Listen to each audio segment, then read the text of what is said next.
Welcome to another beautiful spring day in North Dakota. Yes, that's correct. March 20th.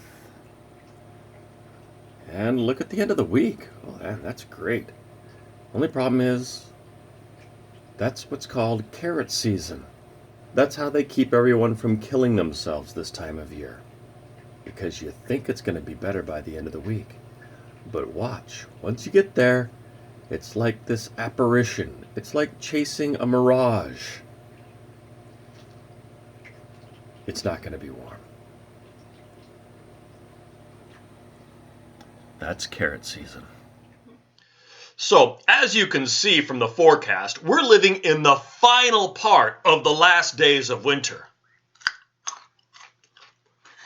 Undoubtedly, the final part of the last days of winter. Shortly before the last day of the last days of winter.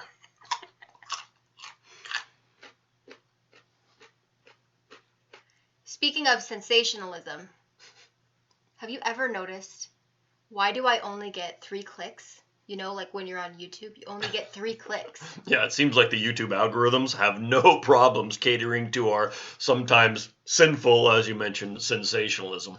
There's nothing wrong with puppies. I love to click on puppies. And they're so cute to watch. And then it goes from that to, you know, like recovering abused puppies, like a shelter. And then puppies with maggots. It's like, how did I get here? I was watching cute puppies and now I'm not. And now I'm like crying over it for a different reason. And for me, it usually starts out with some sort of a car video, and then it goes like cars and coffee, and then cars wrecking, leaving cars and coffee. It's all downhill from there. So you get 3 clicks. That's it. So while we're on the subject of YouTube, we heard YouTube is reducing streaming quality as activity picks up because of people being home from this whole quarantine thing. And that's all I can say about that is it's about damn time, and I hope everybody else follows suit. I mean, most of us are watching it on a 2x3 screen, especially if it's sports replays. And usually if you're doing sports replays, it's a little screen on your computer anyway. I mean, who needs to see that in high def? Especially if you're doing like a sports replay, all it is it glitches every time. I mean, I'm sick of hearing all this bragging about technology, and I'm stuck watching Max headroom. And the sports replays glitch at the exact moment when I click on the replay to see some amazing play. It'll show everything leading up to it, glitch right in the move, and then play after. Right when the important part is. Yeah, and it's like, it doesn't matter how much you try to refresh it or whatever else, it always glitches at that moment. It seems like the problem with technology is that, to use like a piping analogy, if technology gives you a half-inch hole, they'll try to stuff 2 inches worth of information through it. It just jams it all up. I'm so sick of it. I'm so glad they're getting rid of this high-def ridiculousness. Let's see, what else can we talk about here? I know, there was this article I was looking at, just a news article, reading on the, MSN or whatever it was, but it was talking about how state governments and governors have powers that the federal government doesn't. For example, the feds cannot tell you that you can't leave your house, but apparently local governments or state governments have the power to do that. And I was thinking about good old brother Lett's newsroom statement that the governing body trusts the elders to make the right decisions, like they didn't have the power to tell them what to do. And to me, it was, after watching that and watching what's going on with the governments at the same time, it's like little kids trying to play growing up government. We want a government like the nations. Isn't there a scripture like that? Exactly. There is a scripture like that. Let's make our organization like the U.S. government. We want a government like them. Never mind what the scriptures say about how we should have no leader. Nevertheless. Yeah, that's quoted from that article. Yeah, we'll post that. Nevertheless, who is leading God's people today? Let's see, what else was in JW-related news? I know. There was a an article, actually it was a video I watched on Kramer, you know, the stock guru, and he was saying that for the stock market, and he was saying that if this continues the way it is right now, that the only retailers left may be like Amazon, Walmart, and Costco. Welcome to Costco. I love you. And that's the only organization left will be our organization. Welcome to jw.org. We love you. It's about as exactly as phony. It is. That's from Idiocracy, by the way. Welcome to Costco. I love you. Welcome to Costco. I love you. Welcome to Costco. I love you. Welcome here. But also in the stock market, speaking of the guys at the top capitalizing on it, government officials are getting scrutiny for having sold stocks, remarkably, shortly after being briefed about the virus and its situation. Now, we're no conspiracy theorists, but there are certain truisms that, to coin CNC Music Factory, make you go, I love that song. So to make a point about the even flow of the stock market, I'm going to tell a little joke that I heard that epitomizes the stock market. So two guys get together and they go to African land. And they go to this village and they tell the people of this village, we're buying all the monkeys that you can furnish for us. All the monkeys. So go out there and you bring us a monkey and we'll give you $5 for every monkey. So they run around the village and they pick up all the monkeys and bring them to them and these two guys, and they put them in the cage and they give them $5 for every monkey. Well, you know, the monkeys get scarcer inside the little village there, and they said, well, we know it's going to cost you some to go out and get more monkeys. So I tell you what, we'll give you, the head guy says, oh, well, I'll give you $10 for every monkey. And so they go around the skirts of the village and they pick up monkeys until all those monkeys are gone. They give them $10 of monkeys and they put them in the cages. And then they're like, well, we know it takes expense to go out in the jungle and get monkeys, but I'll tell you what, we'll give you $20 for every monkey. And they're like, wow, that's a lot of money per monkey. It does take a little more effort, but we'll go out there in the jungle and pick up these monkeys. So they go out into the jungle, deep into the jungle, and they're picking up all these monkeys, and he's giving them $20 per monkey. Well, the monkeys are getting pretty scarce. They're putting them all in these cages that they've got there and in the village. And the monkeys are just getting very scarce even in the jungle. And the guy goes, I tell you what, the monkeys are getting so scarce, I will give you $100 per monkey. But I've got to run out of town here. So you deal with my partner here. And when I come back, we'll settle up. So anyways, he leaves the village, leaves town on business. And so they're all out there and they're scouring the jungles for monkeys, and they're just not finding, maybe, one or two, but just not finding any. And so he would give them the $100 for a couple of monkeys that they had. So anyways, they're continuing to scour, and they're telling this partner, we just can't find any more monkeys. And he's like, I tell you what, my partner's out of town here. I will sell you all of the monkeys for $75 each. And then when he comes back, you can sell all the monkeys to him. So he sells all of the monkeys that they've stored up to the villagers for $75 each. Then he skates town. That's like our stock market.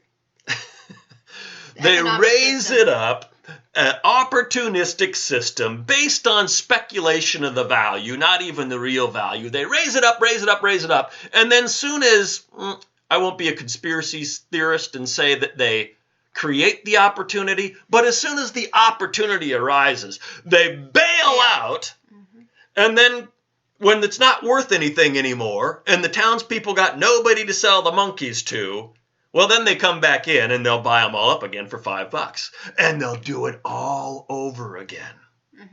And that is the stock market, my friends. That is a really funny joke. We've told that well, I haven't, but Chad has told that joke to lots of people about our economic system and business. And speaking of business, given that a lot more people are buying online through Amazon or whatever means, there's a lot more packages being shipped through FedEx, UPS, or whatever sort of a shipping service that there is. And so because of that, there's potential of more contamination is out there. Yeah, and quite honestly, I was reading an article that was talking about how UPS, it was speaking of how the drivers don't necessarily feel like they're protected. I mean, and they're talking about how they're coming in contact with hundreds of people per day, and they really don't have any choice. And these are random people. They could be people that actually have the virus, and it's at their house that they're having to drop off the packages inside their door. They have to go into these buildings, for example. So that kind of brings up the point that they say that the virus stays on cardboard for only 24 hours. Well, if that driver picks up that virus on the stop that day or from the hub, it's on your package. And also, that doesn't take into account that, some packages have a gloss paper exterior like this. Yeah. Granted, a lot of these types of packages would come in a case, so they'd be in a box. But yet when the worker or the staff person is taking them out of the container, out of the box, out of the case, and putting it on the shelf, they're touching it. And or if it's at Amazon, taking it off the shelf and putting it in your package. Yep. And then the person at the grocery store or at Target or Walmart or wherever you happen to shop, if they're contaminated, they're not showing symptoms yet, but yet they still have it. They may touch this package or this piece of fruit. Even worse, if you don't wash your fruits and vegetables, please wash your fruits and vegetables. They're touching it. Oh, this doesn't look good. I'm going to put it back and grab a different one. Well, then that one sits there contaminated. But we're talking mainly about packages that come in the mail right here. So exactly. Some of the packages, again, corrugated cardboard sometimes has this gloss to it. Well, that's more of like a plastic surface than, right, porous cardboard. Exactly. Also, even if it is shipped in a normal corrugated cardboard box, a significant amount of the package is covered on this. And if it's coming from a third-party seller, a lot of times that may be how it gets packaged. And we do it all the time, and it's faster than you can't put this inside one of those tape machines. And our rolls are like that big around when they start. So again, that's a small amount of surface area, so therefore a small risk, but it's still a risk that's there. And if you're going through all the effort to self-isolate, it's also a small amount of effort to protect yourself from possible package contamination, whether they handled it and it was just the tape on the box, or whether the individual who was packaging it happened to, touch it with their mouth very quickly. Whatever it is, it's just as simple to have a spray can of disinfectant by the door, or if you can't find any, rubbing alcohol in a squirt bottle. And if you can't find any rubbing alcohol, well, we hear the governing body approves Macallan's. Oh. Will that kill germs? It's alcohol. Why not? Okay. Ask Tony.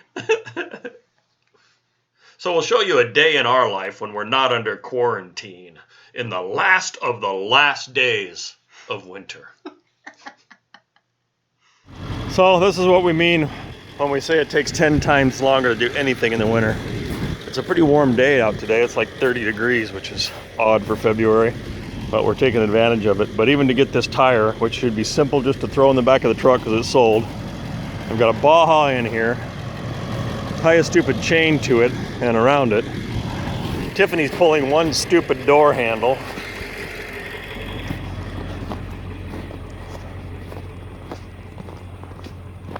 And in order to do that, she has to first unbury the dang door. I'm walking on top of the snow now. How close are you, love? I'm close, but there's no... there's wheels on this, isn't there? Yeah. Yep. God, oh. I'm tired. I started tired. I'm gonna go back this thing up and get this thing out of here. Well, let's see how much of a disaster this makes.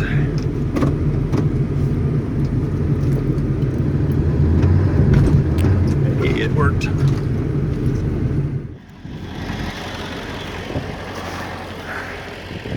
God dang it.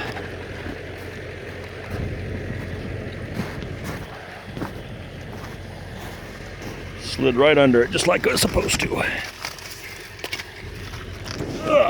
Perfect. Load this up, go to the next thing. Okay, that's done. That last one was slippery as heck.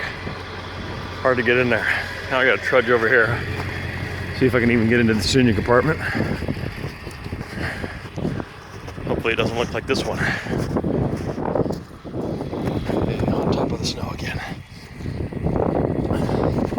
Now when the sun bakes it down, it gets a crust on it. So it can be as deep as the telephone poles and you can walk on it. Just with normal shoes.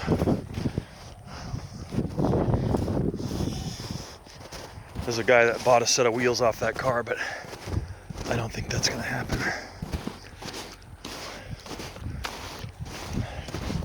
It ain't worth the effort of digging down to get them. Let's see, so the guy bought the intake off of this thing.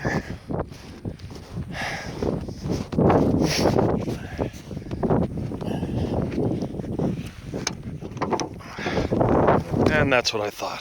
God dang it.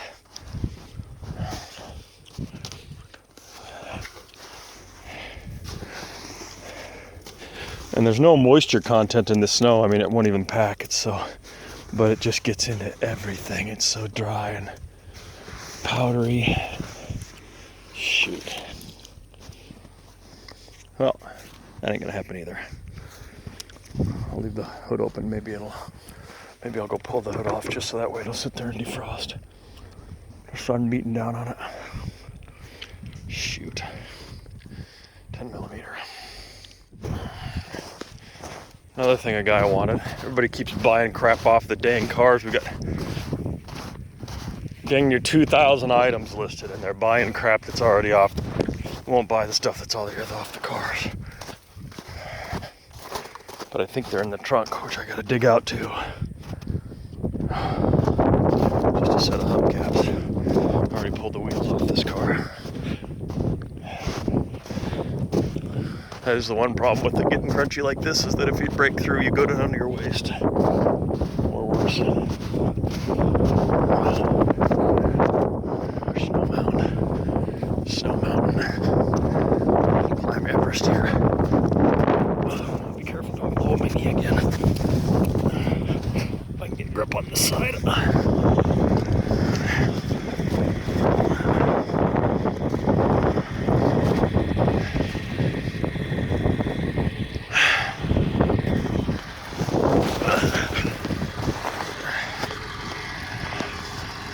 Little butt slide there.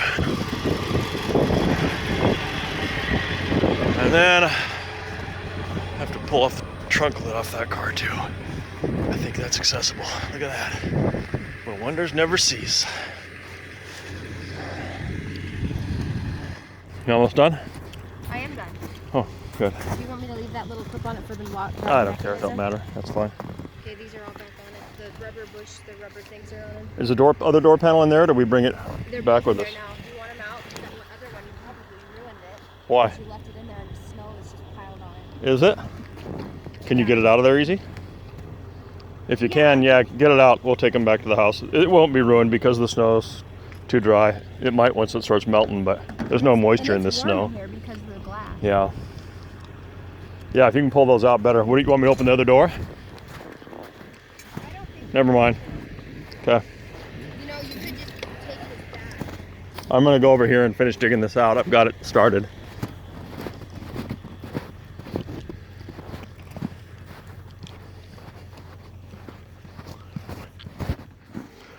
Okay, I got this mostly dug out. It's frozen down here on the bottom.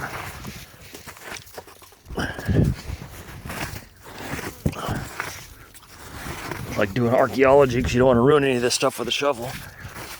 Scrape the It's stuck. Scrape the chrome or nothing. Okay. Try to get this thing. There we go.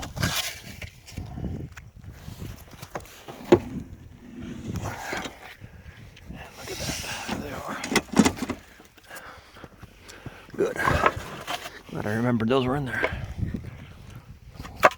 Too bad I was too stupid to take them out when we unloaded the car. So we'll grab these while I'm at it.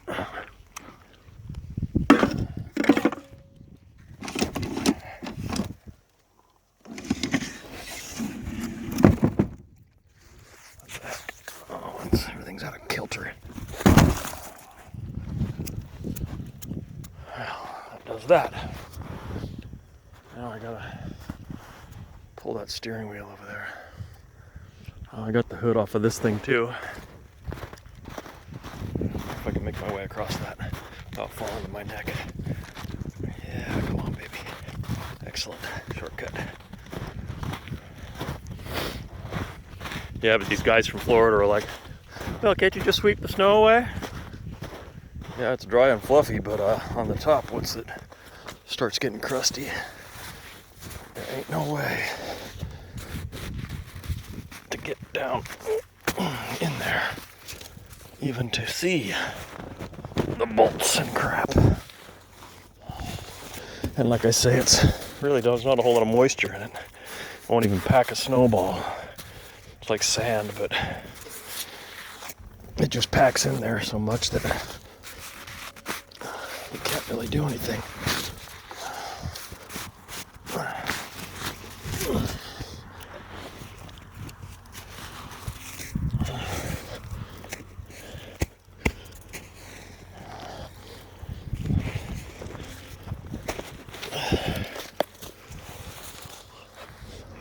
There. Yeah, I'll just sweep it away. It's just as simple as pie. That. No bad days. Yeah, well, those are our stinking palm trees. And this is our white sand beach. So at least it ain't minus 20 out here trying to do this. You definitely wouldn't be doing it at all. But spring is coming, so I'll get some of this cleaned off. Hopefully the sun does its job. It's pretty warm this time of year, the sun is. You can feel the heat off of it at least.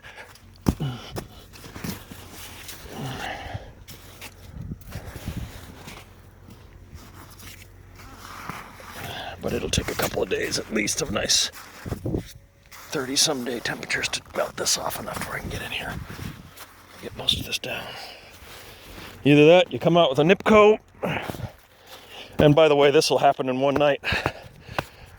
Last year, Cordell had his truck got stuck in a blizzard and went out there the next day and it looked just like this. Spent the whole day with a Nipco under it trying to heat it up and get it all out of the fan blades and everything else. Anyway, I can hear the snowmobiles in the distance.